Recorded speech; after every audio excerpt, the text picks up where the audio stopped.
प्यारे बच्चों, आज हम पढ़ेंगे शिक्षा निदेशालय राष्ट्रीय राजधानी क्षेत्र दिल्ली की वर्कशीट 52 और ये 10 नवंबर 2020 की वर्कशीट है। और ये सामाजिक विज्ञान में इतिहास की वर्कशीट है। पार्ट 1 फ्रांसीसी क्रांति और ये क्लास 9th के लिए है। और यहाँ पे आप अपना नाम लिखोगे, यहाँ पे अपने क्लास टीचर का नाम लिखोगे। फ्रांसीसी क्रांति का ये चौथा पार्ट है। इसका मतलब ये हुआ कि 3 वर्कशीट हम पहले पढ़ चुके हैं। जैसा कि आप पढ़ चुके हैं कि 14 जुलाई 1789 यानी कि 1789 को फ्रांसीसी क्रांति हुई थी। और उसके बाद में इसका क्या क्या परिणाम आए, इसके बारे में हम आज की वर्कशीट में पढ़ेंगे। तो सबसे पहले तो ये कि वहाँ का राजतंत्र खत्म कर दिया गया और गणतंत्र की स्थापना की गई। गणतंत्र का मतलब होता है कि देश का जो मुखिया होता है वो कौन होगा, वो जनता के द्वारा चुना हुआ होता है, वंशानुगत नहीं होता। यानी कि राजा का बेटा राजा नहीं बनता, बल्कि जनता के द्वारा चुना हुआ व्यक्ति ही देश का मुखिया होता है। तो 1792 से लेकर 1794 तक उग्र राष्ट्र गणतंत्रवाद का चरण रहा यूरोप में। 1789 की फ्रांस की क्रांति का भय यूरोप के अन्य देशों में भी फैलने लगा। यानी कि यूरोप के जो और देश थे ना, उसमें भी क्रांति का भय फैलने लगा, डर फैलने लगा कि यहाँ पर भी राजतंत्र खत्म हो जाएगा और गणतंत्र की स्थापना हो जाएगी। जो पादरी और कुलीन वर्ग थे वो फ्रांस से भाग गए थे। उन्होंने क्रांति के विरुद्ध भावना फैलाई। यानी कि फ्रांस से भागने के बाद में पादरी और कुलीन वर्ग के लोगों ने ये भावना फैला दी कि फ्रांस से जो क्रांति हुई है और देशों में भी फैल सकती है और यहाँ पर भी राजतंत्र खत्म किया जा सकता है। फ्रांस के क्रांतिकारी सिद्धांतों का प्रचार सारे यूरोप में होने लगा। अब ऑस्ट्रिया ने फ्रांस में राजतंत्र को समर्थन दिया। यानी कि ऑस्ट्रिया ने क्या किया कि राजतंत्र होना चाहिए फ्रांस में। इसके विरोध में फ्रांस ने ऑस्ट्रिया के विरुद्ध युद्ध घोषित किया। उन्होंने इसे निरंकुश राजाओं एवं कुलीनों के विरुद्ध जनता की जंग के रूप में मान लिया। यानी कि अब जो युद्ध होना था वो किन के बीच में युद्ध होना था, निरंकुश राजाओं के और लोकतंत्र के बीच, यानी कि जनता के बीच और राजतंत्र के बीच। वैश्विक मताधिकार के आधार पर राष्ट्रीय कन्वेंशन का गठन हुआ। और वैश्विक मताधिकार के आधार पर यानी कि जो भी युवा लोग थे उनके आधार पर एक जो उम्र होती है, जैसे हमारे देश में 18 वर्ष है, 18 वर्ष के व्यक्ति या उससे अधिक आयु के व्यक्ति सभी वोट डाल सकते हैं। ऐसे ही वैश्विक मताधिकार के आधार पर फ्रांस में भी राष्ट्रीय कन्वेंशन का गठन किया गया। राष्ट्रीय कन्वेंशन की तुलना हम संसद से कर सकते हैं। तो अभी हमने क्या पढ़ा कि यूरोप में फ्रांसीसी क्रांति का भय सताने लगा था और वहाँ पर गणतंत्र की स्थापना हो गई थी। अब पढ़ते हैं नेशनल कन्वेंशन और आतंक का राज। नेशनल कन्वेंशन की स्थापना होने के बाद में उसका पहला अधिवेशन हुआ। यानी पहली मीटिंग हुई 21 सितंबर 1792 को नेशनल कन्वेंशन का प्रथम अधिवेशन हुआ। यानी कि पहली मीटिंग हुई नेशनल कन्वेंशन की 21 सितंबर 1792 को। इसमें जैकोबिन एवं जीरोदिस्ट दल प्रमुख थे। इसमें 2 दल प्रमुख थे, एक का नाम था जैकोबिन, दूसरे का नाम था जीरोदिस्ट। ये इनके बारे में बता दूं मैं, 2 क्लब हुआ करते थे। जब फ्रांस में क्रांति के बाद में सरकार बनी तो ये 2 दल प्रमुख हो गए। जैकोबिन अनुशासित और संगठित थे। पेरिस पर इनका प्रभाव था। पेरिस फ्रांस की राजधानी है और इस पर जैकोबिन का प्रभाव था। इसका प्रमुख नेता था रोबेस्पियर। इसका जो प्रमुख नेता कौन था, रोबेस्पियर था जैकोबिन का। दूसरी तरफ जीरोदिस्ट थे। ये शिक्षित एवं कुलीन थे किंतु व्यवहारिक राजनीतिज्ञ नहीं थे। यानी कि कुशल राजनीतिज्ञ नहीं थे, पॉलिटिशियन नहीं थे ये। इसके प्रमुख नेता थे मैडम रोला और विसरो। दोनों ही गुट गणतंत्र के हिमायती थे, यानी गणतंत्र के पक्ष में थे ये दोनों गुट, और विदेशी शक्तियों के विरुद्ध युद्ध का समर्थन करते थे। जीरोदिस्तों का मानना था कि क्रांति बहुत आगे जा चुकी है और उसका अंत होना चाहिए। यानी कि जीरोदिस्ट चाहते थे कि अब जो क्रांति को खत्म कर देना चाहिए। वे और अधिक सामाजिक समानता लाने के विरुद्ध थे कि अब और ज़्यादा सामाजिक समानता नहीं लानी चाहिए। वे स्वतंत्रता पर अधिक जोर देते थे, वो आज़ादी पर ज़्यादा जोर देते थे उधर जैकोबिन लोग समानता पर अधिक जोर देते थे तथा निम्न वर्गों के प्रति सद्भावपूर्ण रवैया रखते थे। और जो जैकोबिन थे वो समानता पर बहुत ज़्यादा ध्यान दिया करते थे। नेशनल कन्वेंशन के समक्ष कठिनाइयाँ भी आई। क्या क्या कठिनाइयाँ आई? तो नेशनल कन्वेंशन के समक्ष जो कठिनाइयाँ आई उसके बारे में हम पढ़ते हैं। क्रांतिकारियों ने 1792 में घोषणा कर दी कि फ्रांस का गणतंत्र स्वतंत्रता, समानता और बंधुत्व की भावनाओं पर आधारित है। ठीक है भाई, कि फ्रांस में का एक नारा भी था, स्वतंत्र, समानता, स्वतंत्रता और बंधुत्व, ये नारा था वहाँ की क्रांति का।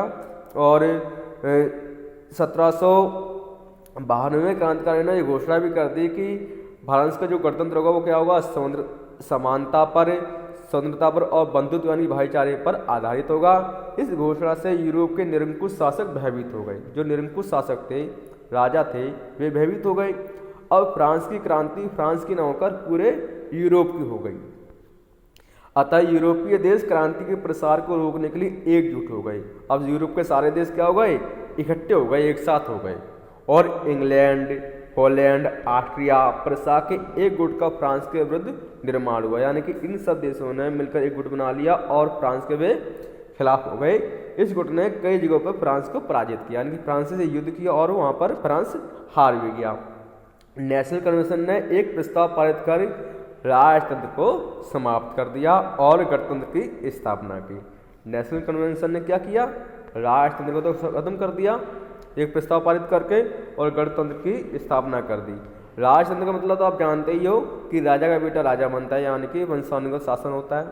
और गणतंत्र की आपको मैंने बता दिया कि देश का मुखिया जो है जनता के द्वारा चुना जाता है, वो होता है गणतंत्र। राजा पर देशद्रोह का मुकदमा चलाया गया और मृत्युदंड की सजा दी गई। और जो वहाँ का राजा था लुई सोलवे, उसको सजा दे दी गई और उसको फांसी की सजा दे दी गई। 21 जनवरी 1793 को लुई सोलवा फांसी पर चढ़ा दिया गया। इसके बाद युद्ध के कारण फ्रांस आर्थिक संकट से घिर गया था। कीमतें बढ़ गई थी भाई, जब युद्ध होते जा रहे थे तो उसका आर्थिक नुकसान बहुत ज़्यादा होता जा रहा था फ्रांस का। इस वजह से कीमतें वहाँ पर क्या हो गई, बढ़ गई। अमीरों से कर्ज वसूलने का नियम बनाया गया। जैकोबिनों ने पेरिस की भीड़ और कम्यून की सहायता से, कम्यून यानी कि संगठन था, उसकी सहायता से कन्वेंशन पर आक्रमण कर दिया, संसद पर आक्रमण कर दिया और सत्ता पर अधिकार कर आतंक के राज की स्थापना की।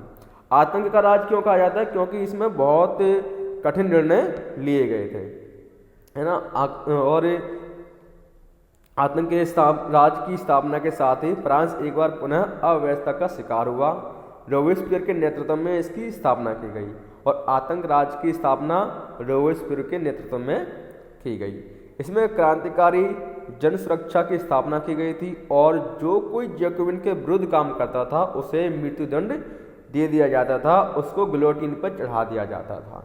गिलोटिन क्या था, गिलोटिन इस तरीके से एक मशीन थी, एक तरीके से मान लिया जाए तो ना, और इसके बीच में यहाँ पर गर्दन रख दी जाती थी और यहाँ से फरसा या तलवार टाइप का होता था, उसको गिरा दिया जाता जिससे उसकी गर्दन कट जाती थी। तो जो भी जैकोबिन के खिलाफ जाता था या रोबेस्पियर के खिलाफ जाता था उसको क्या करते थे, उसको गिलोटिन पर चढ़ा दिया जाता था, यानी कि फांसी की सजा उसको दे दी जाती थी, मृत्युदंड दे दिया जाता था। और यही नहीं, जो भी अगर जैकोबिन क्लब का सदस्य भी है ना, जैकोबिन का सदस्य भी है और वो भी अगर उनके नियम के विरुद्ध जा रहा है तो उसको भी मृत्युदंड दे दिया जाता था। जैसे जुलाई 1794 को रोबेस्पियर को ही कैद कर लिया गया और फांसी दे दी गई। इसी के साथ आतंक के राज की समाप्ति हो गई, यानी कि रोबेस्पियर को भी गिलोटिन पर चढ़ा दिया गया, उसको भी मृत्युदंड दे दिया गया। आतंक के राज के बाद उदारवादी नेताओं ने देश की सत्ता संभाली और आतंक राज की व्यवस्था को भंग किया। आतंक के शासन के दौरान लगाए गए मूल्य तथा पारिश्रमिक पर से नियंत्रण उठा लिया गया, यानी कि जो भी आतंक राज के समय में रोबेस्पियर ने जो भी नियम बनाए थे, कानून बनाए थे, उनको समाप्त कर दिया गया और जो भी टैक्स लगाए थे, है ना, और पारिश्रमिक नियंत्रण लगाया था उसको ख़त्म कर दिया गया। नेशनल कन्वेंशन ने कुछ अच्छे कार्य किए थे। क्या क्या कार्य किए थे उसके बारे में हम डिटेल में पढ़ते हैं।